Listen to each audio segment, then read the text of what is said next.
Hey, what's up everybody? BDO44 coming at you with another video. Alright, so the score was 100-95. The Lakers got the victory in the home opener against the shorthanded Phoenix Suns. No Booker, no Beal, and that was a problem for them. But we had our problems as well. The Lakers shot 17% from behind the arc. Just abysmal shooting. But you got to give credit ultimately to our defense, who was able to get about 14 steals as a team. Got to give credit to a bunch of guys. Anthony Davis, LeBron James, Gabe Vincent. I don't remember who the other person was, but they all contributed quite a bit to that aspect of the game. Kevin Durant, 39 points. Phenomenal performance through 3 quarters, but we were able to kind of crowd him out in the fourth quarter, force him into 8 turnovers, which we really appreciate. Austin Reaves had about 28 minutes of play, and I was ready to go crazy over that because Gabe Vincent had more minutes than him, but then I realized Austin ended the game with 5 fouls, so he was likely having some minutes kind of diminished a little bit based on that foul trouble. That was really what I was going to center my whole conversation around. Why didn't Austin Reaves have more minutes versus Gabe? But you know, I'm glad I was able to kind of zero in on them stats a little more to give me a bit more context as to what I was looking at. I wasn't a fan of the rotations tonight, especially the lineup that we had at the end of the third quarter. I just didn't think it helped us at all. Bron and Rui Hachimura down there with Austin Reaves, Gabe Vincent, and it was D'Angelo Russell, Gabe Vincent there, and I think it was it might have been either Taurean Prince or Austin. I don't remember who it was, but you asking Bron and Rui to play your front court center and power forward positions? No, I didn't like that at all. I like what I saw from Christian Wood. He was really good tonight, man. He helped us out in some very key areas. Definitely rebounded the ball well. Got to give credit to Anthony Davis. His stat game looks a lot better than he actually looked to the eye test, to be honest with you. Walked out of there with 30 points, 13 rebounds, 3 blocks, 3 steals, and 2 assists, if I'm not mistaken. But game ball goes to the king without a doubt for us. If I'm not mistaken, he scored over 20. I don't remember how many points he had. I think like 21, 22 points, but he had 8 rebounds, 9 assists. I believe it was 2 steals and 2 blocks as well. I don't remember the point total, but he was awesome tonight. With the minutes given, he was just basically the best player for us tonight, and plus 20 on the plus minus really helped. Rui Hachimura only had 12 minutes tonight. Very confused about that. Did not like that at all. I'm not saying Rui played the greatest game in the world, but he wasn't out there for very long, and he was on his way to being somewhat efficient if he would have had more than 12 minutes. So that was just a head scratcher for me. And you know, coach didn't go too far deep into his bench bag. It was about 4 or 5 players who didn't get on the floor tonight, and so yeah, Gabe Vincent, like I said, the 3 steals was really nice. Had a couple assists, we liked that, but for the majority of the game, he was really cold. And I think he picked up a couple of his steals in the fourth quarter. So through 3 quarters, he was pretty bad and getting all kinds of minutes. So we had a lot to say about that through 3 quarters, but ultimately I thought he helped in the fourth quarter. So I'm trying to temper my frustration, because at the end of the day, we won the game. But I'm telling you, this was a tough game to watch, and we barely won. And with them, the Phoenix Suns missing so many players, it became a situation where you started to think you were going to lose the game, and it was only going to be Kevin Durant who ultimately was scoring for them, because they were having a lot of issues scoring the ball. Nurkic, I believe, had like 5 turnovers, so we were definitely pleased with how we were able to force steals on him. Eric Gordon is starting the season off really cold after having a pretty solid preseason. He's been cold throughout 2 games for their team. And you know, we appreciated the fact that they couldn't shoot the 3 ball very well. They remained under 27% from behind the arc as well, so it kind of offset how poor we were shooting it.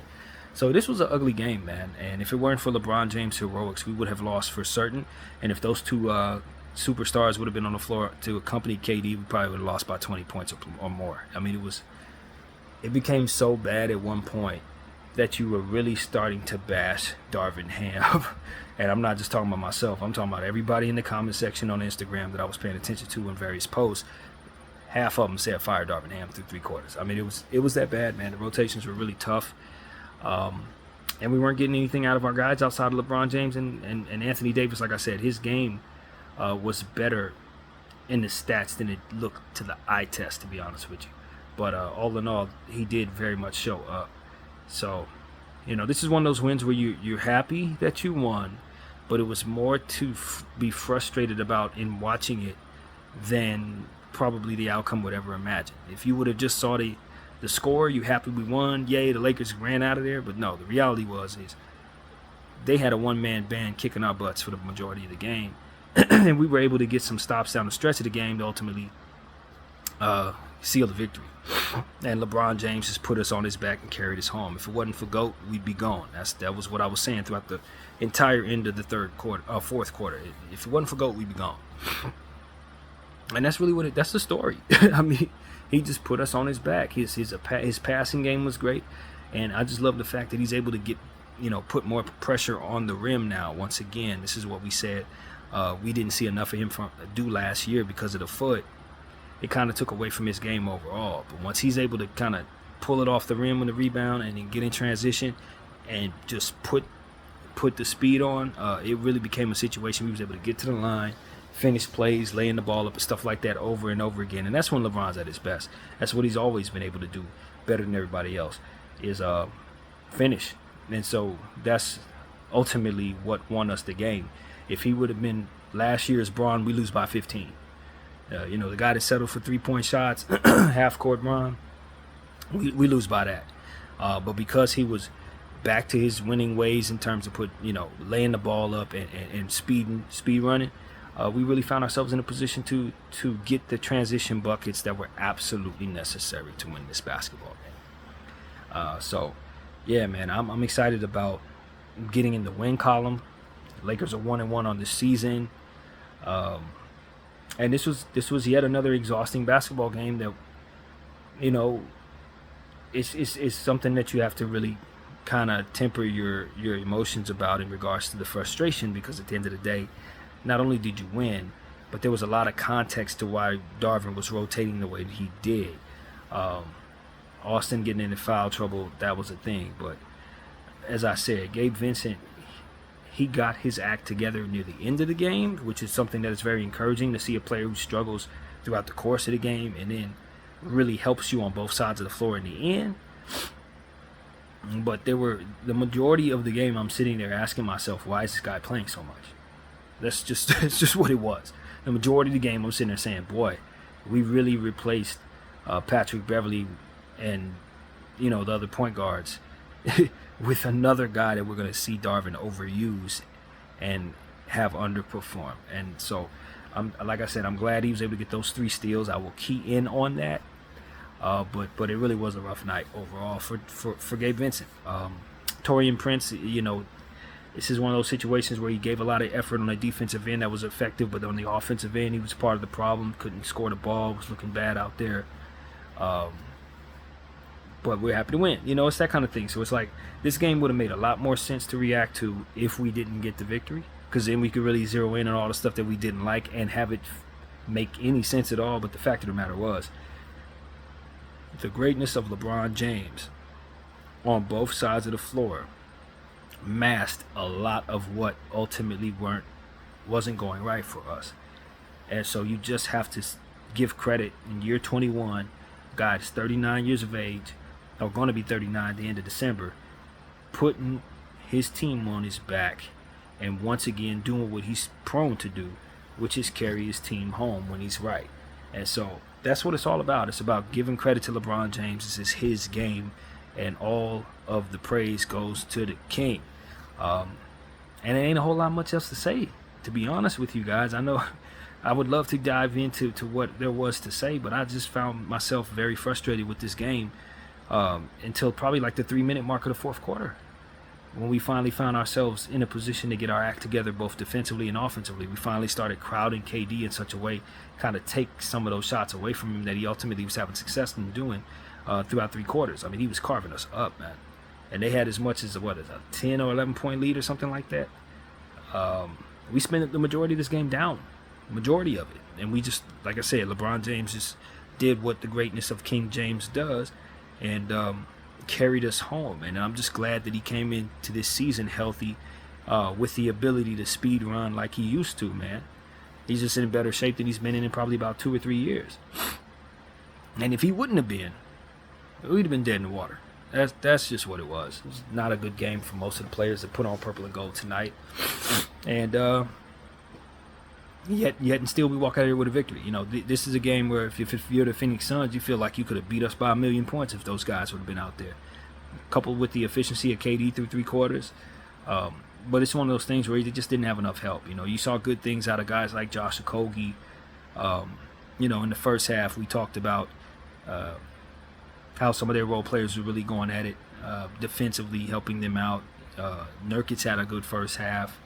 I can't think of the guy's name, but he played very well for them, their guard. And, you know, it's one of those situations where we're just happy to win, man. We're just happy to finally be in the win column. It's been a couple of games, even including preseason, where we just weren't seeing any success. And our offense was a mess, man. It really was. We missed Vanderbilt out there, but I don't know how much he would help with our offense. Jalen Hood-Schifino, he doesn't hit shots like that. So what we have out there is what we're running, and I'm just not satisfied right now. I'm not satisfied. I don't think we would have beat too many teams tonight. You know, I really don't. This was a team that was completely undermanned, and we couldn't score. We couldn't score on them. We could not defend them as well as we would like to throughout the most of this game. It was just a bad game, man, for the Lakers. It was a really bad game that we just so happened to win. And so, you know, obviously you take victories, but what's the opposite of a moral victory? You know what I mean? When you know you play bad and you know the other team was so far, that, you know, undermanned, it's like, if we don't find a way to play better, this win may be the only one we get for the week. Like, that's how bad that was. We played a lot better against Denver than we did against Phoenix. You know what I'm saying? That's the truth. And we did not play well against Denver. So I'm glad that our stars showed up as stars, particularly on the defensive end, filling up the box score defensively in both statistical categories, blocks and steals. That's something that really stands out for me. But you know, I mean, it's just one of those situations where the game was really ugly, man. And you're so very happy that you were the one that walked away with the victory. That's it. That is literally it, man. I don't want to burn the tape with a win, but if ever there was a game I never want to see again, and we won, it's this one, man. It is definitely this one. This was not fun to watch. And you know, I hope that we can kind of take this win and then continue to do the work on the things that we didn't do well and come in with a lot of confidence in the next game and not really harp on the things that we didn't do well. But what you don't want to have happen is for the team to look at this and say, this was successful. See, now we can do some of the same stuff and still win, because that would be a grave mistake. Absolutely grave mistake. And that's the only problem with a game like this. I don't think the players will do nothing like that, but Darvin Ham may say, yeah, them rotations work. That's the kind of thing I'm worried about, because they did not work. Bron worked. And if we keep on working him like this, we ain't going to have him all season. So that's really what it is. He's got fresh legs in game 2. Is he going to be able? Is he going to have to do this every night? Because if so, we're not going to win very much. We're not going to win very much. And you look at the numbers that AD put up. I mean, he was 30-13, and we still couldn't score over 101 points. Like, we walked out of there with the 100 mark. So I just need more from the rest of my team, and it starts with Darvin Ham leaning on the right players and expanding his bench like he did in the preseason. We didn't see none of the guys we used in the preseason. You prepped them to close games. You prepped them to get all these minutes. And then when the season starts, you're using people that you didn't use in the preseason. So now it's like they got to go through the process of doing things they didn't prep to do. This is what we were talking about. He wanted to close the game with the young guys and start the game with the older guys and then the vets. But then it's like, now you're going to start the season and remove the young guys entirely and then play the vets in circumstances that they didn't have preseasons to prep for. It's just, it's Darvin, man. It's Darvin. What you want me to do? We're back. Season has begun. We're 1-1. We're happy to win. That's what it comes down to. I don't want to complain after a win. We won. We did win. It was just hard to watch that game. You found yourself upset most of the time, man. So, hey, man, great way to start the season 1-1. Of course, we played against two fantastic teams. This is one of those situations where no matter who put they put on the floor. You love getting a win against Phoenix because you know near the end of the season, if you won that in-season battle, you're going to have home court advantage. So this is a very important game for us, and I'm glad we were the ones that walked out of here with the victory. And I'm glad Phoenix played, Phoenix shot the ball so poorly, because if they would have shot even close to the average, if Eric Gordon would have been even reasonable from behind the arc, probably lost. That kind of thing. It was a lot of different things that had to go absolutely wrong for Phoenix in order for them to lose this game. And when you consider KD putting up a 39-point performance, he was carving us up. He was. And you see the highlights, you're going to see him doing a lot of what it is that he does. Pulling up, shooting over people much shorter than him. Stuff like that. But we got the win. So, hey, man, that's about all I want to give it. I'm going to go blow my nose, figure myself out, unwind after this very, very frustrating win, which is weird to say, but that's what it was. And through 2 games, this has not been a fun team to watch. I ain't going to lie to y'all. The brand of basketball that we're running out there has not been fun to watch. I'm a Laker fan, so I'm going to love my team no matter what we do. Obviously, we've sat through some horrible years with some horrible teams. So this is definitely not something that I'm upset about or whatever, but we are going to have to get better on both sides of the floor if we want the product to be any good, man. I'm just going to be real with you. This is not going to be a fun season if this is what we're expecting to see night in and night out. And it isn't, because there were a lot of players that we could have ran that would have made us a more full basketball team. Of course, we don't have Vanderbilt, as I've already said, and Jalen. But and Max Christie and a bunch of other people he didn't want to use. Castleton, he could have put those players on the floor. Rui needs more than 12 minutes, that kind of thing. But Darvin will Darvin, man. And, I don't understand his methods, but I know that there are going to be people who are frustrated with it, including myself, if this is what we see. So, new game coming up. I think the next game we have is against Orlando Magic. I'm not sure exactly which night that is. Don't quote me on that, but I do know that we have Orlando coming up twice over the next week or so. So, we're getting them out the way early, and that is a very big team, young players, hefty, girthy, meaty dudes, so to speak. So, if you're going to go small against them, you're putting yourself in a real disadvantaged position. Happy to win, man. Shout out to the Lakers for finding a way. Shout out to the King with the game ball tonight for being his great self. It ain't deeper than that. If it wasn't for him being who he was, as he was, we go home a loser. And so that's pretty much the end of it, man. My name is BDF44. I thank you all for watching. I'm out.